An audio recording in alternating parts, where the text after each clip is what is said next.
My husband left me alone with his disabled mother, $200, and a responsibility no one legally handed me. I'm Hannah Brooks, 32 years old, Austin, Texas. I work in operations. You know, the kind of job where you handle crises, sort through paperwork, manage schedules, calculate risks. I'm that person families assume will just figure it out. No questions needed, no instructions required. So there we were, airport departures, suitcases lined up like soldiers. I thought I was just dropping them off, my husband and his brother, heading to Europe for a month, some reunion trip they'd been planning since forever. Wine tours, old architecture, freedom.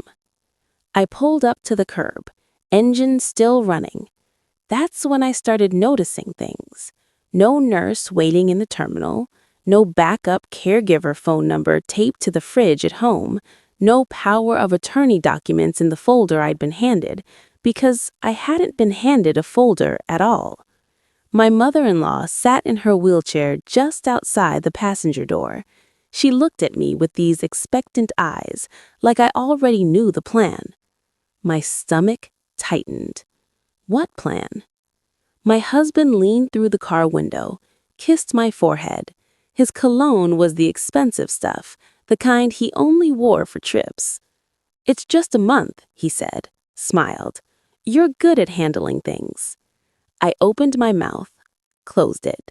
His brother grabbed the last suitcase. They were already moving toward the sliding doors, laughing about something. I couldn't hear what. The wheelchair started rolling, not by itself. Someone from airport assistance had shown up, but my hands were still gripping the steering wheel.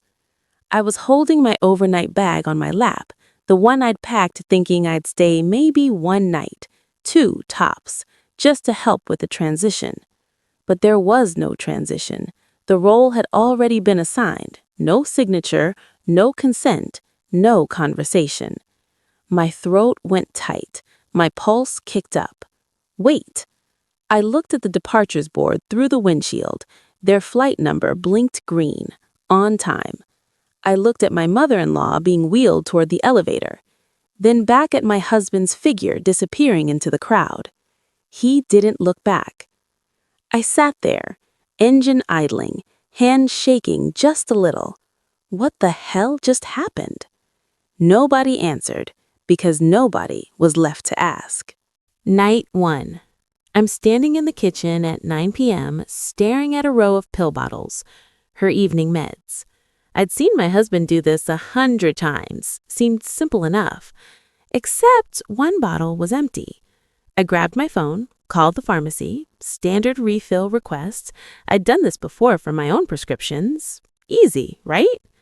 The pharmacist picked up. I gave him the information, heard typing on the other end. Then, silence. That specific kind of silence that makes your stomach drop 3 floors. "Ma'am, the authorization on file expired last year." My grip tightened on the phone. "I'm sorry, what does that mean?" More typing. "Without updated authorization from her physician, this needs to be noted in the system." Noted. That word just hung there in the air between us. I didn't fully understand it yet, but something cold slid down my spine. "Can you she needs this tonight." "I understand, but protocol requires—" I thanked him, hung up, stood there holding the phone like an idiot. My phone buzzed. Text from my brother-in-law. "Mom doesn't want strangers. You'll manage better than a facility." I stared at the screen, read it twice. Manage. Not help out, not keep an eye on her. Manage. My jaw clenched. Another text popped up. "She trusts you." I wanted to throw the phone across the room. Here's what nobody was saying out loud. I was carrying the full weight of her care, the actual responsibility, the middle of the night stuff, the medical decisions. But I had zero legal authority to make those decisions. Zero. I scrolled to my husband's contact. My thumb hovered over the call button. I could hear his voice already. "Just figure it out, babe. You always do." I locked my phone, put it face down on the counter. I chose silence. Told myself I was keeping things smooth. Didn't want to ruin their trip over something small. Classic me, always smoothing things over. That choice? That moment right there? Big mistake. Huge. I just didn't know it yet. Day 8. I needed supplies. I made a list. Adult diapers, the good kind that don't leak. Ensure shakes, because she wasn't eating solid food well. Gauze, medical tape. Groceries for both of us. The cart was full, like embarrassingly full. I wheeled up to checkout, unloaded everything onto the belt. The cashier started scanning. Beep, beep, beep. I pulled out the emergency card, the one my husband had left just in case. Silver metal, heavy, felt official. I swiped it. Declined. My face went hot instantly. The cashier's expression didn't change. "Want to try again?" "Yeah, sorry." My voice came out weird, too high. I swiped again, slower this time, like that would somehow fix it. Declined. The people behind me shifted. I could feel their eyes drilling into my back. "I'll get the manager," the cashier said quietly. Oh, God. The manager appeared. Older woman, kind face, that made it worse somehow. She pulled me aside, not far enough that people couldn't still see, but enough to pretend we had privacy. "The card was flagged," she said softly. "Suspicious activity before an international trip. Standard fraud protection." My jaw clenched. "So it's locked?" "Until the primary cardholder calls the bank to verify." Behind me, someone sighed, loud, pointed. My hands were shaking. I dug through my wallet, found my personal debit card, the one with maybe $300 that was supposed to last me until my own paycheck. I paid.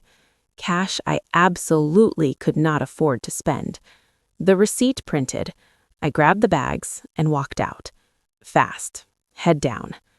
Sitting in my car, I stared at the steering wheel. They'd gone to Europe on that card. Wine tastings, hotels, probably fancy dinners with views of the Alps or whatever. And I couldn't buy diapers. That's when it really hit me. There had never been a backup plan. No emergency fund, no second card with my name on it. I wasn't the backup plan. I was just it. My chest felt tight. I wanted to scream or cry or both. Instead, I started the car and drove home. Because what else was I supposed to do? 2:17 in the morning. I woke up to a crash. Not a small one, the kind that makes your heart stop before your brain even turns on. I threw off the blankets, bolted down the hallway in my pajamas. "Please be okay, please be okay, please." Bathroom, door wide open, light blazing. She was on the floor, blood on the white tile, her leg bent at an angle that made my stomach lurch. She was crying these awful, panicked sounds that I'd never heard her make before. Oh my God. Okay. I dropped to my knees next to her. "Don't move, just don't move." My hands were shaking so bad I could barely unlock my phone. I dialed 911. 911, what's your emergency? "My mother-in-law fell. There's blood, her leg. I think it's broken." The operator's voice stayed calm. Mine didn't. The ER was fluorescent bright and freezing cold. I sat in the plastic chair, dried blood still on my hands because I'd forgotten to wash them. My brain felt like static. A nurse approached. Clipboard, scrubs with little cartoon cats on them. Her voice was professional, neutral. That specific kind of neutral that somehow made everything worse. "Who's the primary caregiver?" I looked up. "I'm her daughter-in-law. Her son is out of the country right now." She wrote something down. Didn't look up. And you're currently responsible for her care? I guess? Yeah, yes. More writing. She walked away. I sat there feeling like I'd just answered a test question wrong but didn't know which one. My phone buzzed. Group chat notification. I shouldn't have looked. I knew I shouldn't, but I did. Photos. Golden hour sunlight on cobblestone streets, wine glasses, someone's hand holding a croissant in front of the Eiffel Tower. Caption, finally breathing again. I stared at the screen. My mother-in-law was getting stitches 20 feet away. I was wearing pajama pants with coffee stains. I'd paid for her medication with money I needed for rent, and they were breathing again. I wanted to throw my phone through the wall. Instead, I locked it, put it in my lap, pressed my palms against my eyes. A medical record had been created tonight, with my name on it. The nurse had written it down. I'd seen her do it. This wasn't something I could quietly handle anymore. This was official now, and I had no idea what that meant. They kept us at the hospital for 3 hours. X-rays, paperwork, more paperwork. By the time we got cleared to leave, the sun was coming up. I was running on adrenaline and gas station coffee that tasted like burnt rubber.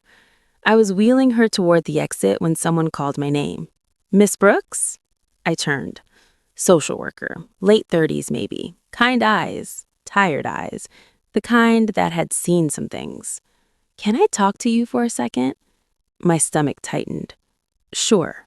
She pulled me aside, kept her voice low, no judgment in her tone, which somehow made what she said hit way harder. I need you to understand something. She glanced at my mother-in-law, then back at me. If something serious happens again, another fall, a medication error, anything, the questions start with whoever was present. The floor felt unsteady under my feet. You mean me? She nodded, slow, deliberate. You're not just helping right now. Legally speaking, you're absorbing all the liability. My mouth went dry. But I don't have power of attorney. I'm not her legal guardian. I know, her voice stayed gentle, but that doesn't matter when something goes wrong. You were there. Your name is on the intake form. That's what the system sees. I couldn't breathe, actually couldn't get air into my lungs. She handed me a card. If you need resources, call this number. Support groups, legal aid, whatever you need. I took it. My hand was shaking. I drove home in complete silence. My mother-in-law dozed in the passenger seat, her arm in a sling, pain meds kicking in. I kept replaying the social worker's words. You're absorbing all the liability. What did that even mean?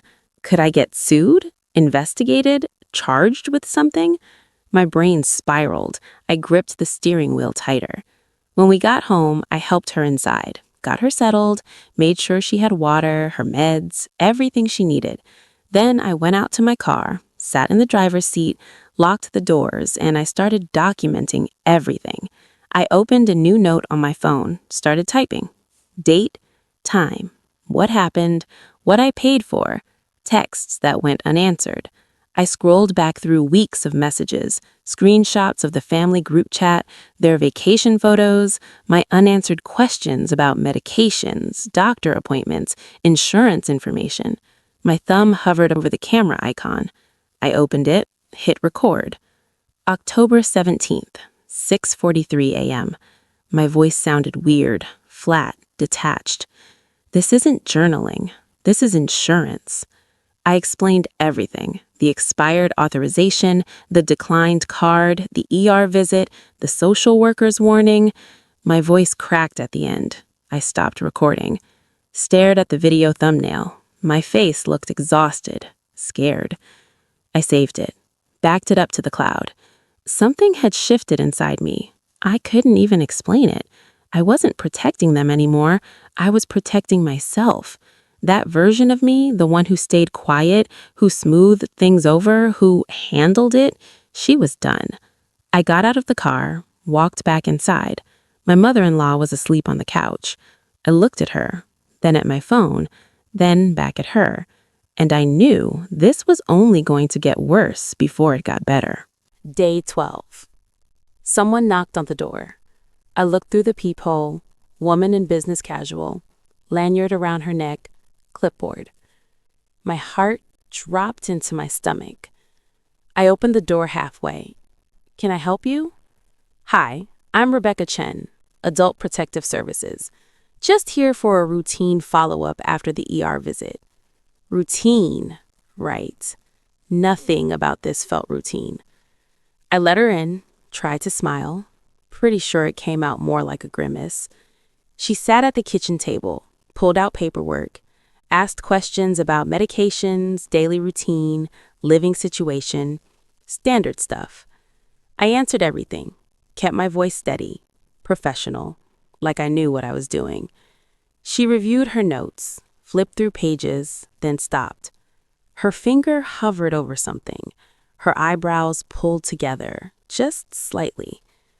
"Has anyone ever been paid to provide this care before?" The air left the room. My brain stuttered. "I'm sorry, what?" "Payment. Has anyone, family member, outside caregiver, been compensated for caring for her in the past?" I sat back in my chair. I don't think so. I mean, I haven't been paid anything. Then I remembered. My brother-in-law, 6 months ago, we were all at a family dinner. He'd said it so casually, like a joke. Why pay someone when Hannah can stay? Everyone had laughed, including me. I hadn't thought about it since, until right now. My stomach turned. Why are you asking that? Rebecca's face stayed neutral, but her eyes, something shifted there. Because if care was deliberately shifted to avoid cost or oversight, this stops being informal. It becomes something the county needs to look at more closely. My hands went cold. I need to ask you directly. Her voice was gentle but firm. Did anyone in the family suggest you take on this role specifically to avoid hiring professional help? My mouth opened, closed. I thought about the texts. Mom doesn't want strangers, the guilt trips, the assumptions, the way my husband had kissed my forehead at the airport like it was all decided. No one asked me. My voice came out barely above a whisper. I just showed up. She wrote something down. The pen scratching on paper sounded impossibly loud. "Okay," she looked up. "Thank you for being honest." She stood, handed me another card, different number this time. "Someone will be in touch within 48 hours. She left. I sat there, alone, staring at the card in my hand. What the hell had I just done? 2 days later, Rebecca came back, this time with someone else. Older guy, wire-rimmed glasses, introduced himself as a case supervisor. I knew this wasn't routine anymore. We sat at the same kitchen table. My coffee had gone cold an hour ago, but I kept holding the mug anyway. Something to do with my hands. Rebecca spoke first. Her tone was careful, measured. "We've reviewed the situation. I want to be very clear. This isn't about punishment. It's about ensuring she's safe and that care is being provided appropriately." I nodded. Didn't trust my voice yet. The supervisor leaned forward. Right now, there's no legal framework around her care. No power of attorney, no guardianship, no formal care plan. That creates risk. "Risk for her," I said quietly, "or risk for me?" He met my eyes. "Both." My chest tightened. "What happens now?" I managed. Rebecca glanced at her notes. "The county opens a case file. We assess her needs, create a formal care plan, establish who has legal authority to make decisions. And if the family doesn't cooperate, silence." The supervisor adjusted his glasses.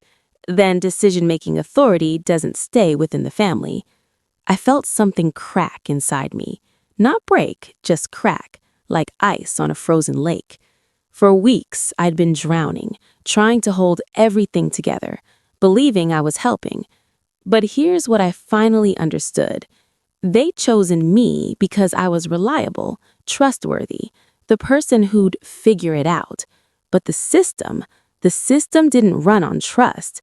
It ran on documentation, accountability, legal authority, things my family thought they'd never need. What do I need to do? My voice sounded different, harder. Nothing right now, Rebecca said. We'll contact the family directly. They'll need to participate in the assessment. I thought about my husband, 5,000 miles away, probably drinking wine on some terrace right now. When will you contact them? Today. My stomach flipped. Okay. They stood. I walked them to the door. Rebecca paused on the porch. You did the right thing, being honest. I wanted to believe her, but all I could think about was my phone, the inevitable call, the anger. I closed the door, locked it, walked back to the kitchen, sat down. My phone was face up on the table, screen dark. I stared at it, waiting. Any minute now, it would ring, and everything would explode. I took a breath, let it happen. I'd stopped protecting them the moment I started protecting myself. No going back now. 3 hours later, my phone lit up. His name, his photo, the one from our honeymoon where we're both laughing. I stared at it, let it ring twice, 3 times, picked up. Hey? What the fuck did you do? His voice was sharp, furious. I'd never heard him sound like this. My jaw clenched.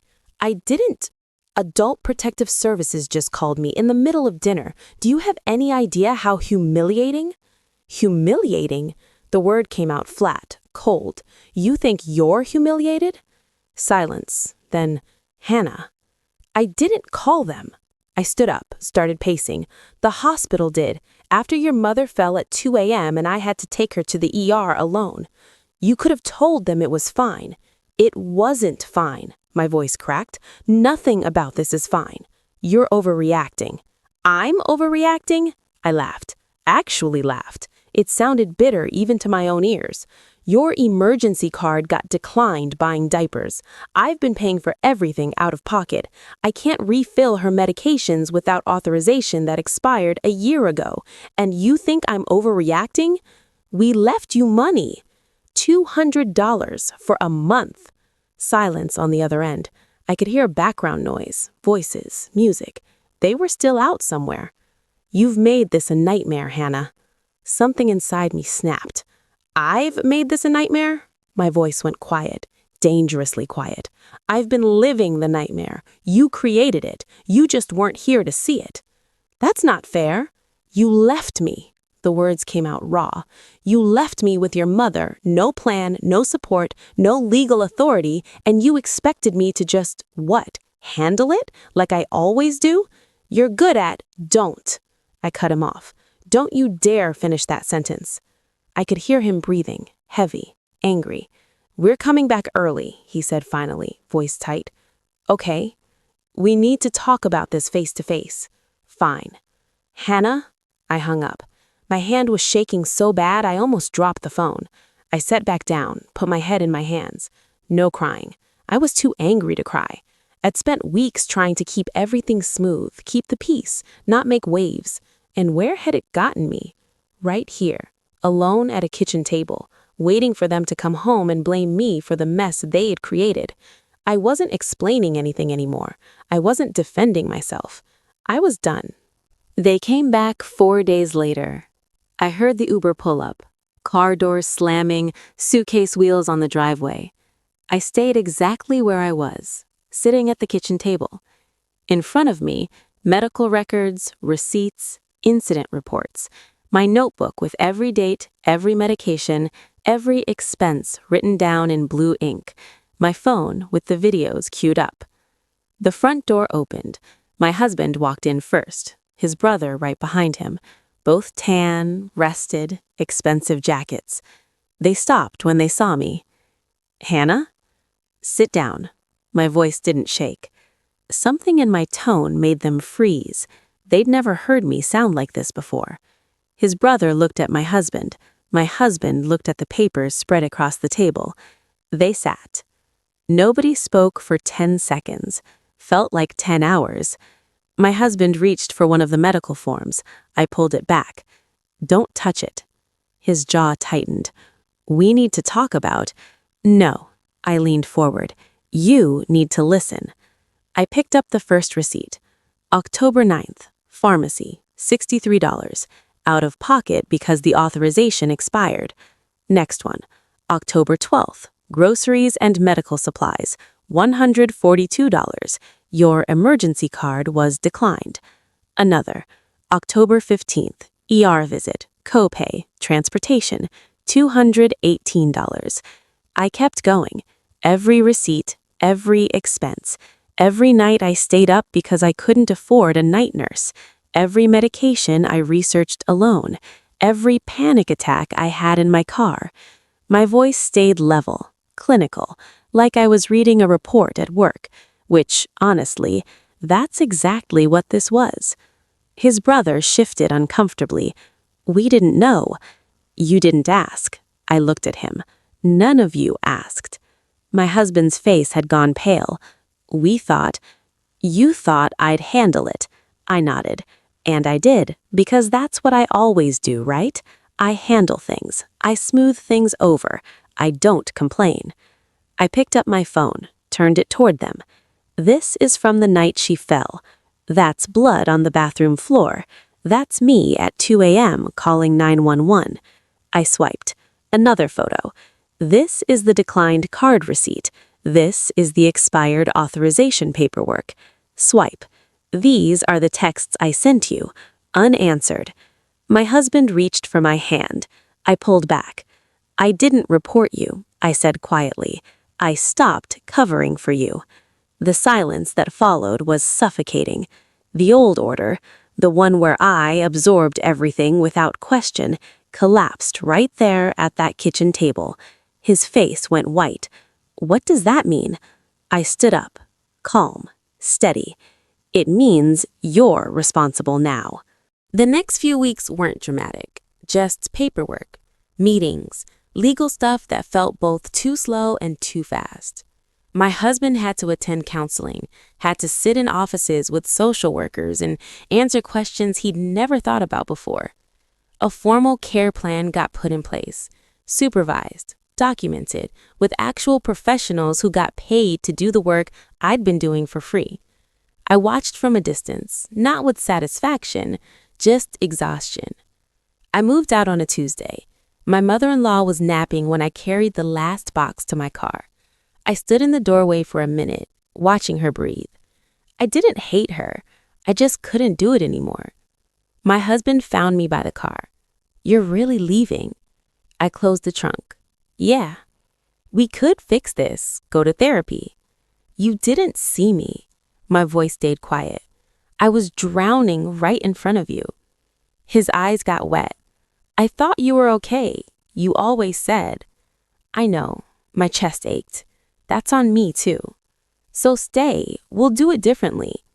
I got in my car, started the engine. He just stood there, not angry, lost. I drove away, didn't look back. Here's what I learned. Being strong doesn't mean carrying everything until you break. Real strength is knowing when to stop, when to put down weight that was never yours in the first place. I spent so long believing that being dependable meant being invisible, that love required martyrdom. It doesn't. The people who loved me for my silence didn't love me. They loved what I did for them. Big difference. You're allowed to save yourself, even when they call it selfish, even when they say you're breaking the family. You're allowed to say, I can't do this anymore, and mean it. I'm staying with a friend now, figuring things out. Some days I feel strong. Some days I wonder if I made a mistake. Most days, I'm just tired. But it's different now. Not the crushing kind, just regular tired. The kind that comes from living your own life. And maybe that's enough. If you've ever been called strong so other people could walk away, drop a comment. Tell me where you're listening from. You're not alone, and you're allowed to put it down.